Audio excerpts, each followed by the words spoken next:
All right, guys, buckle up. We got a spicy one today. So today we're taking a closer look at the missing 411 documentaries, what they claim, how they present these cases, and whether the patterns they highlight are truly unusual. I've watched every missing 411 documentary, and what fascinates me most is how they cast a shadow over something that feels so innocent, beautiful, and iconic about our nation, which is our national parks. So first, Missing 411 is a series that focuses on missing persons cases in national parks or wilderness areas across North America. The creator is David Paulides, who's a former police officer who initially researched Bigfoot sightings before shifting his focus to missing persons cases. And across multiple films and books, he presents dozens of cases that he argues share unusual similarities. He doesn't outright name a cause, but he strongly suggests that something isn't normal. The patterns that he emphasizes throughout the series are that victims often disappear near water, there are often sudden weather shifts, search dogs fail to track these people or pick up a scent, clothing is sometimes found removed, and bodies are oftentimes found in areas that have already been searched multiple times. Also, granite boulder fields show up repeatedly. David is intentional to show that young children and highly experienced outdoorsmen are represented. So I will say, when I first started watching the series, I went in very skeptical because I know David Paulides has been into Bigfoot a lot, and personally I don't believe in Bigfoot, so I wasn't sure if what else he presented I would agree with. I'm not saying Bigfoot isn't real, I'm just saying personally that's not something I do believe in, even though I do believe in aliens.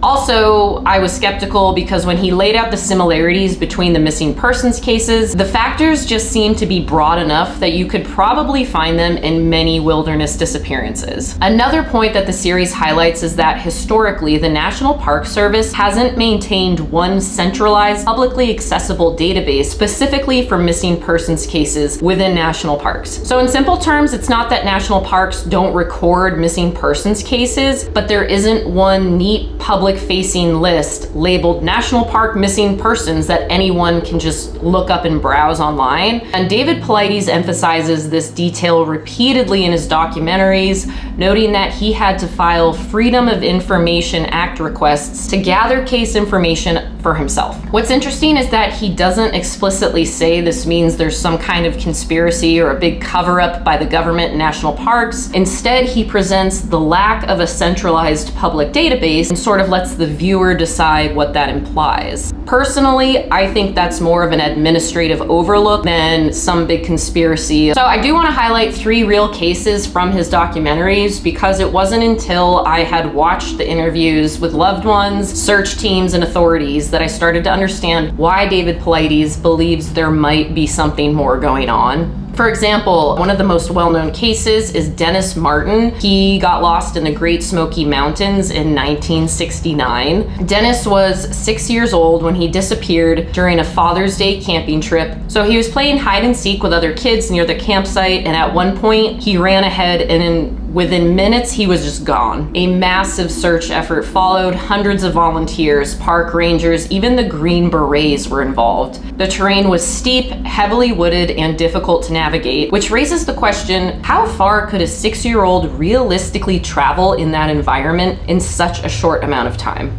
Another one of the biggest cases is that of Tom Messick of New York in 2015. Tom was 82 years old and a very experienced outdoorsman. In November 2015, he was part of a hunting group in the Horicon area of upstate New York. The group was conducting what's known as a drive hunt, where several members spread out in a line to push deer toward other hunters positioned further down. Tom was seated on a small stool with a walkie-talkie, and at some point, the line completed the drive and Tom was simply gone. His rifle was never fired, there were no clear signs of a struggle, search dogs reportedly struggled to pick up a scent, and hundreds of volunteers and law enforcement searched extensively, and he has still never been found. And lastly, the case of Aaron Hedges. He was on a backcountry elk hunt in the Crazy Mountains of Montana. He became separated from his hunting partners while attempting to navigate rough terrain. There was extensive search efforts. His camp and some of his gear were found first. Months later, his skeletal remains were discovered. This one is cited as strange because his body was found in an area that had reportedly been searched earlier. Some of his belongings were found miles away from where his remains were located. The terrain was very rugged and very steep, and that previously searched area element is what Missing 411 really emphasizes. Searches in mountainous terrain are rarely perfect. Factors that can complicate searches include thick tree cover, elevation changes, snow melt, animal scavenging, human error in grid coverage. It is not uncommon, even outside of Missing 411 cases, for remains to be found later in areas that were technically searched before.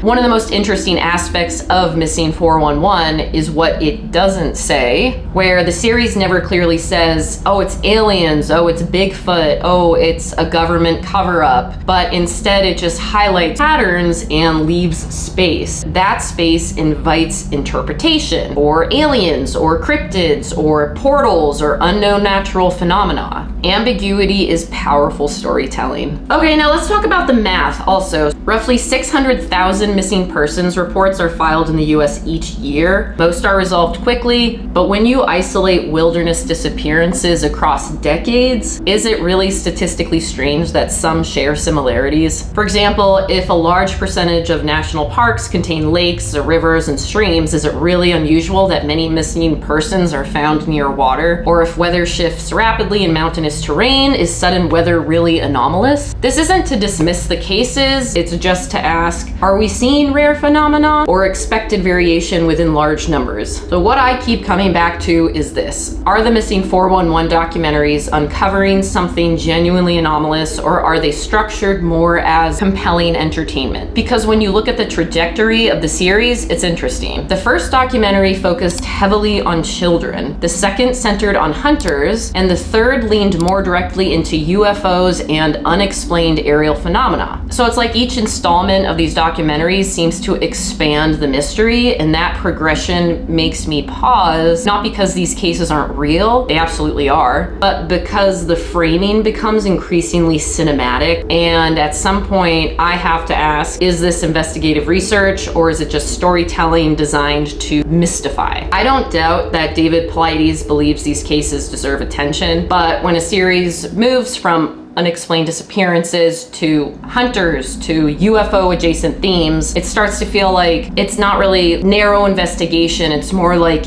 expanding the mystery of the universe. So to bring this full circle, the disappearances featured in Missing 411 are real and tragic. The grief is real, the unanswered questions are real. Whether the explanation is human error, statistical clustering, environmental conditions, or something we genuinely don't understand yet, that's where the ambiguity lives. Maybe that ambiguity is exactly why the series continues to resonate. All right, that's it for today's video. So if this was helpful or insightful, please give it a thumbs up and let me know your thoughts in the comments. If you want more content like this, please subscribe, and I'll see you in the next one.